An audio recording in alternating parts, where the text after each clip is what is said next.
Friends, last time I discussed with you about the applications of electrochemical series. In electrochemical series, we can find out the standard EMF of the cell or the half cell.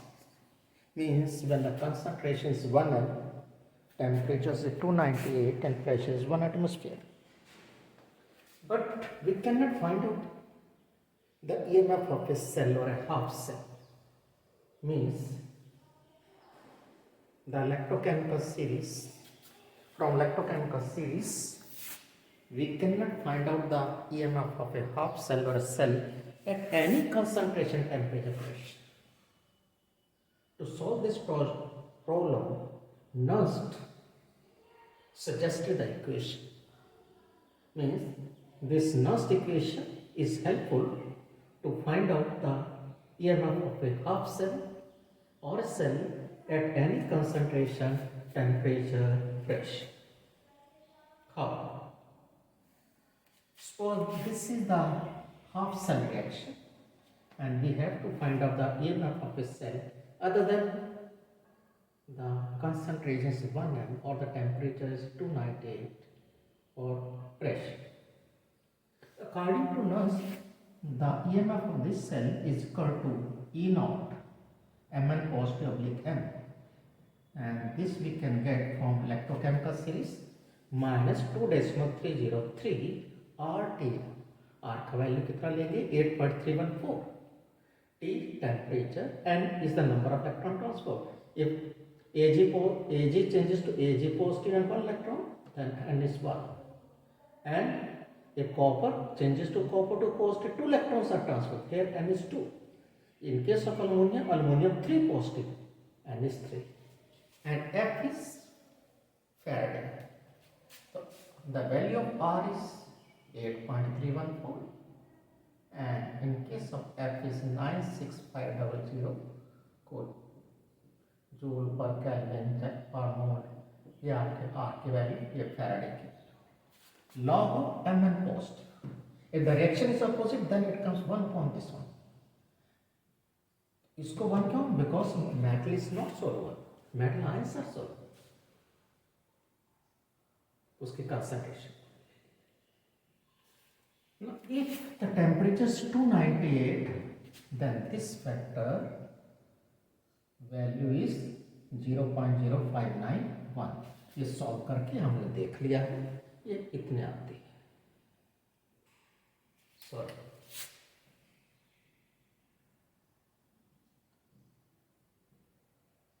इसकी value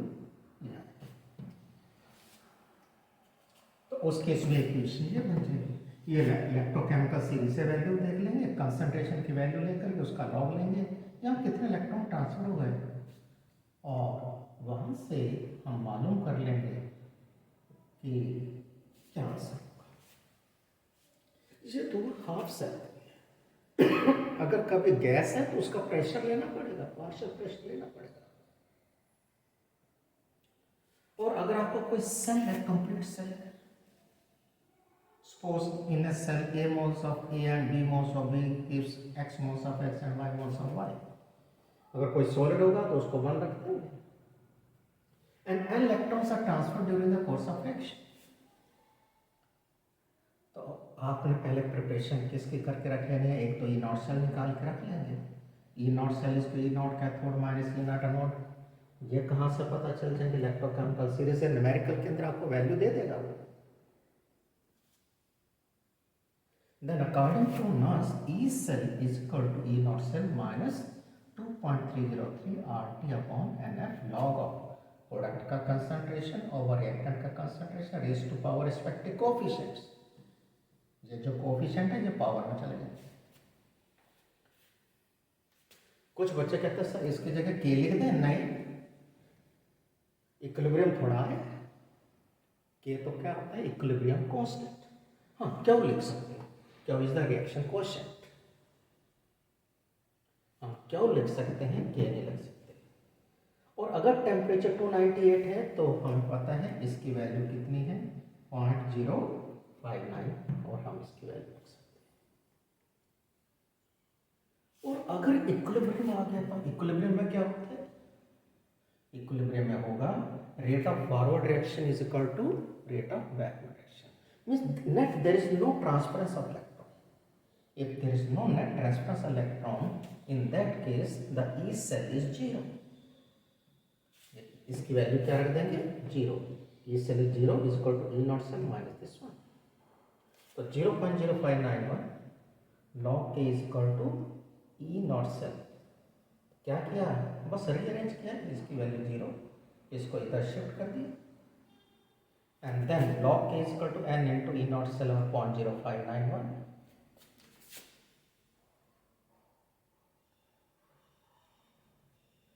K is equal to anti log.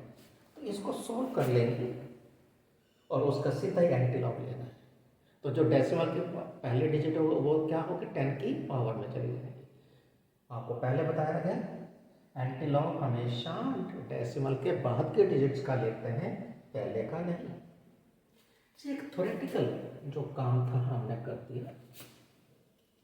इसके अलावा हमें और कौन सा निर्णय कर दिया? एक तो भाई यहाँ से कभी सेल, कभी ई नॉट सेल, कभी कंसंट्रेशन, कभी इस ढंग का काम करना पड़ेगा, कभी इक्विलिब्रियम कांस्टेंट निकलवा सकते हैं, कभी standard change in free energy.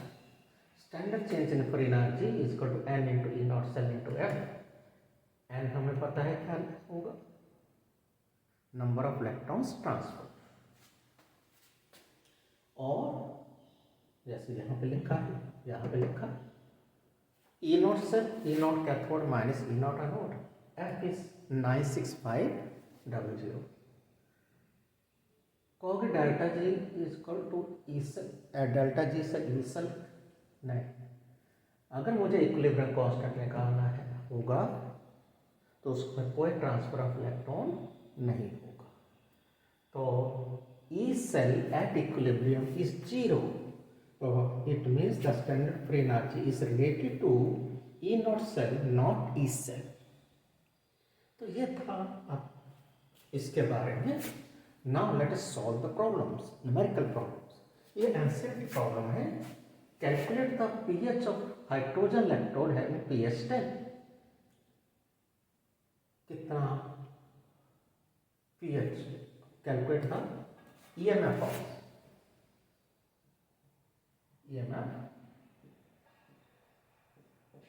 of hydrogen electrode having pH 10. तो H positive changes to H2, मैंने इसको बैलेंस कर दिया। तो pH का सेंस क्लियर कर ली। pH is equal to minus log of H positive. तो pH कितने दे रखी है? 10, यानी कि minus log of H positive equal to 10। ये मेरे दिमाग में होना चाहिए।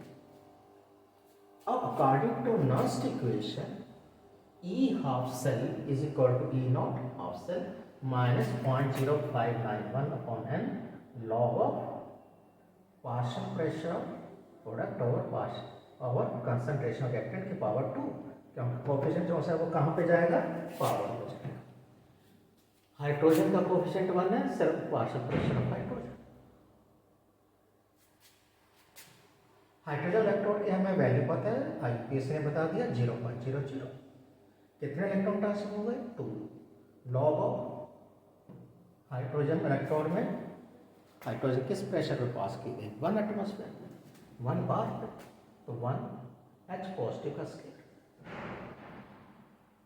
तो फिर यहाँ पे log of 1 minus 2 into log of H positive, और pH क्या होता है? Minus log of H positive, यानी कि minus log of H positive क्या हो गया? pH, यानी कि प्लस 2 इंटू ये वैल्यू आपकी देखोगे तो 0 0, ये तो कैंसिल हो गया। तो जहाँ से 2 से 2 कैंसिल हो गए, तो क्या आ गया यहाँ पे 0.0 माइनस 0.051, और pH की वैल्यू कितनी दे रखी है? 10, यहाँ 10 रखते हैं, and you will get the answer minus 0.591 volt. इस ढंग से ये न्यूमेरिकल प्रॉब्लम एक सॉल्व। इस न्यूमेरिकल के अंदर pH दे रखा था, EMF बता लिया। अब हम क्या करते हैं? या इलेक्ट्रोड पोटेंशियल बताना था, अब नेक्स्ट न्यूमेरिकल के अंदर क्या होगा, इलेक्ट्रोड पोटेंशियल दे रखा है, पीएच बताना, कोई दिक्कत नहीं। At what pH of HCl solution will have the hydrogen electrode show electrode potential of -0.118। अब यहाँ पे ये वैल्यू दे दी, pH हमें बता दिया। When the hydrogen gas is bubbled into the solution at 1 atmosphere pressure to 98 Kelvin। तो equation तो ये होगी, रिएक्शन तो यही होगा। EH positive लिख, EH positive minus 0.059/2 log of EH2/H positive square. और उसी ढंग से अब क्या हुआ, वैल्यू पुट करनी है, ये वैल्यू दे रखी है, minus this value is given to you -0.118 volt, this is 00 as per IUPAC, -0.591/2 log of pressure के 1 H पॉजिटिव स्क्वायर। इसको सोल्व किया, log of 1 -2 of log H positive and minus log of H positive क्या होता है, pH, यानी कि ये क्या होगा 2pH, क्योंकि ये pH वैल्यू है।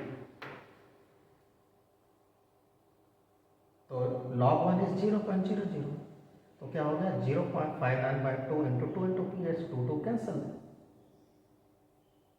तो और नेगेटिव से नेगेटिव कैंसिल हो गया, तो क्या आ गया 0.118 is equal to 0.0591 into pH। तो इसको अगर नीचे लेके जाएंगे तो ये कितने पे कटेगा, 2 पे, यानी कि pH आपकी क्या आ गई 2 होगी। तो इस ढंग से एक और न्यूमेरिकल हमने सॉल्व किया। ये दोनों कैसे सेल थे, हाफ सेल थे, जिसमें कंसंट्रेशन डिफरेंट थी। तो इलेक्ट्रोकेमिकल सीरीज तो सिर्फ स्टैंडर्ड 1 m कंसंट्रेशन पे होता है, अदर कंसंट्रेशन पर नहीं होता। 1 pressure, 1 atomic pressure, 1 bar pressure. एक न्यूमेरिकल और करवाता हूँ, like find the EM of the following cell at 298 kelvin,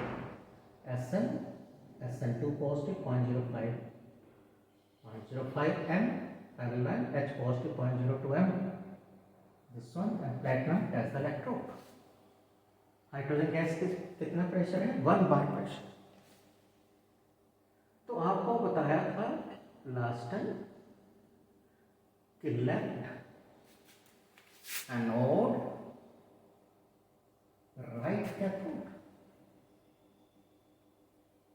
और जहां से भी ये पता चल रहा है SN चेंज, हमारी ड्राइव क्या electrode SN changes to SN2 positive, जहां हाफ सेल रिएक्शन हो गया, H positive changes to S2, balance करके 2 इलेक्ट्रॉन्स लगा दिया,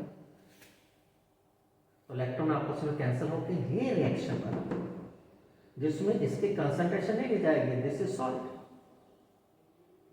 और E cell is equal to E naught cathode minus E naught anode, और कैथोड कौन है आपका ये वाला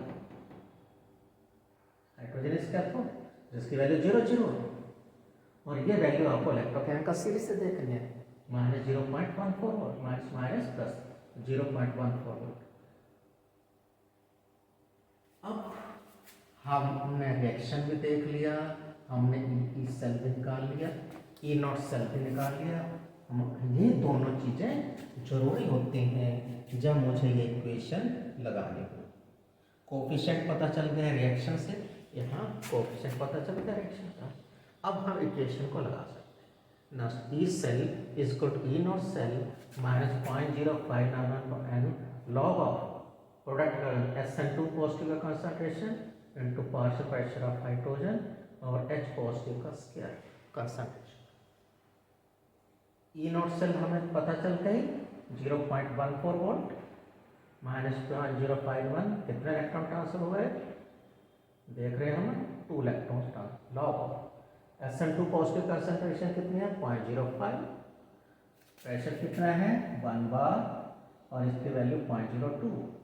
तो किसी को भी 1 से मल्टीप्लाई करें तो रिजल्ट पे फर्क नहीं पड़ता, नो चेंज इन आंसर।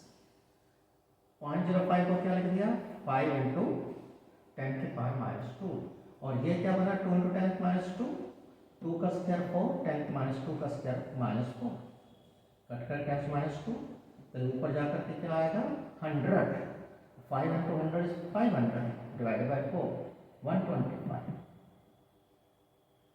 अब 0.14 इज इक्वल टू -0.059/2 इंटू करेक्टर कितनी होगी 2, डेसिमल से पहले 2 डिजिट्स है पॉइंट, क्या देखो लॉग टेबल से 12 को 5 के कॉलम में, तो क्या आएगा 0969। इसको काट दिया और इसको सॉल्व करने पे हमें ये वैल्यू मिल रही है अप्रोक्स 0.062, और इसमें से सब्ट्रैक्ट करने पे मुझे ये वैल्यू पता चल गई 0.7। और भी इससे रिलेटेड न्यूमेरिकल्स किए जा सकते हैं। कब ई नोट सेल है, इसमें से कोई एक वैल्यू कह देगा SN2 पॉजिटिव कंसंट्रेशन बताओ, H पॉजिटिव कंसंट्रेशन बताओ, pH बताओ, इस तरह का क्वेश्चन कर सकते हैं। और क्या कह सकता है भाई, अगर मैं इसकी कंसंट्रेशन SN2 पॉजिटिव के बढ़ा दूँ तो क्या फर्क पड़ेगा। SN2 क्या है, न्यूमरेटर में, अगर SN2 पॉजिटिव के कंसंट्रेशन इंक्रीज करोगे तो ये प्रोडक्ट इंक्रीज होगा, आपको ज़्यादा सब्ट्रैक्ट करना पड़ेगा, वैल्यू कम होगी। और अगर H पॉजिटिव की कंसंट्रेशन इंक्रीज करोगे, ये डिनोमिनेटर में है, जितनी H हो तो ये वैल्यू कम होगी, तो ये प्रोडक्ट भी कम होगा। प्रोडक्ट कम करना होगा तो यानी कि आपको ये वैल्यू आपको कम माइनस करना पड़ेगा, वैल्यू इंक्रीज होगा, उल्टा होगा। इस ढंग का भी क्वेश्चन किया जा सकता है और बुक में ऐसे क्वेश्चंस हैं, उनको करना पड़ेगा। मैं आप एक और न्यूमेरिकल करवाऊंगा, बाकी फिर नेक्स्ट वीडियो के अंदर मैं इक्विलिब्रियम कांस्टेंट और स्टैंडर्ड चेंज इन फिबोनाची इस सेल से रिलेटेड मैं एक क्वेश्चन और करवाता हूँ। क्वेश्चन है calculate the EMF of the following cell at 298 kelvin, reaction with the 2 chromium plus 3 Fe2 positive, concentration 0.1 m, 2 chromium 3 positive 0.01 m plus 3 Fe, ये आपको दे दिया गया। यानी कि आपको इसमें तो आपको इक्वेशन बनाने की जरूरत पड़ेगी, सेल दिखाया था, यहाँ पे तो पूरा रिएक्शन ही आपको बता दिया। और क्या किया है, क्रोमियम का रिडक्शन पोटेंशियल दे दिया। कैसे पता चला क्रोमियम का रिडक्शन, +3 से 0, +2 से 0। अगर ऑक्सीडेशन पोटेंशियल होता तो क्या लिखता, Cr3 पॉजिटिव, तो उसके इसमें आपको चेंज करना पड़ता। जिसका रिडक्शन पोटेंशियल ज़्यादा है वो कैथोड, जिसका रिडक्शन पोटेंशियल कम है वो एनोड। कर दिया हमने, E naught cathode minus E naught anode.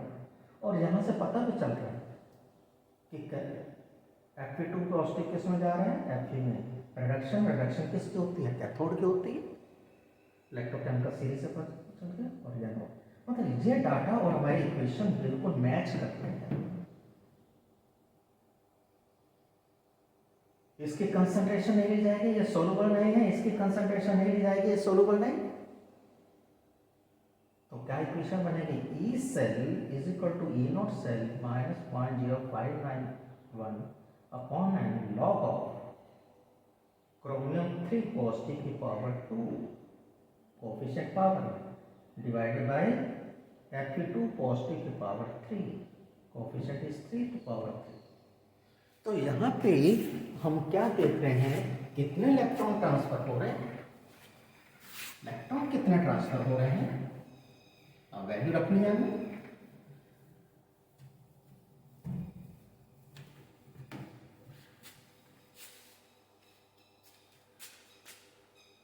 Three into two 6, 2 into 3 6, means 6 electrons are transfer during the cell reaction. तो ई सेल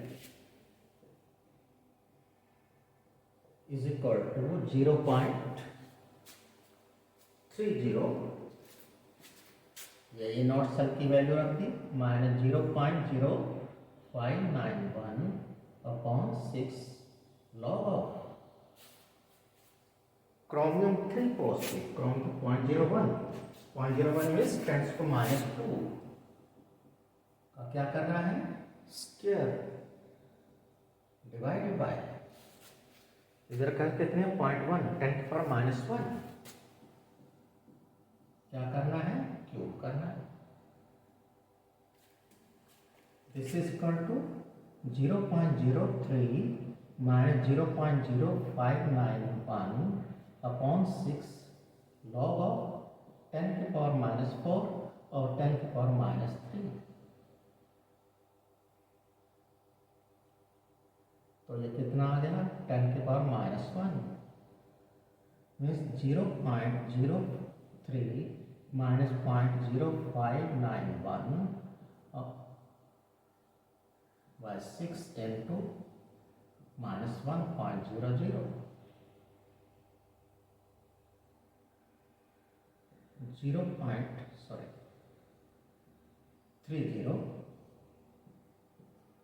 0.30 माइनस की जगह प्लस आ गया 0.059/6।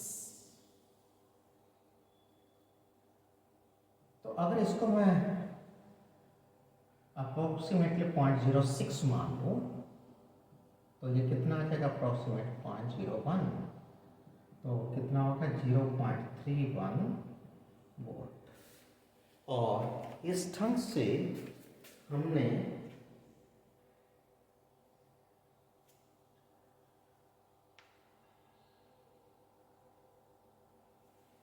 ये इस न्यूमेरिकल को, इसको मैंने कितना ले लिया 0.059 को 0.06 ले लिया और इसको काटकर 0.01, तो 0.30 प्लस 0.01 0.31 वोल्ट। इस ढंग से आपने बुक के अंदर काफ़ी सारे न्यूमेरिकल्स हैं, इनको सॉल्व करना है। और मैं नेक्स्ट टाइम इसके अंदर कौन सा न्यूमेरिकल करवाऊंगा अब related to equilibrium constant and standard change in free energy, जो मैंने लिखा है delta G0 = -n × E0 cell × F। इस तरह के न्यूमेरिकल्स हम नेक्स्ट टाइम करेंगे। ये आपके पास सफिशिएंट टाइम है, इसको सॉल्व कर सकते हो, साथ साथ करोगे कोई दिक्कत नहीं आएगी। अगर इसको पेंडिंग में छोड़ेंगे तो दिक्कत आएगी, आप कहोगे पता नहीं चला।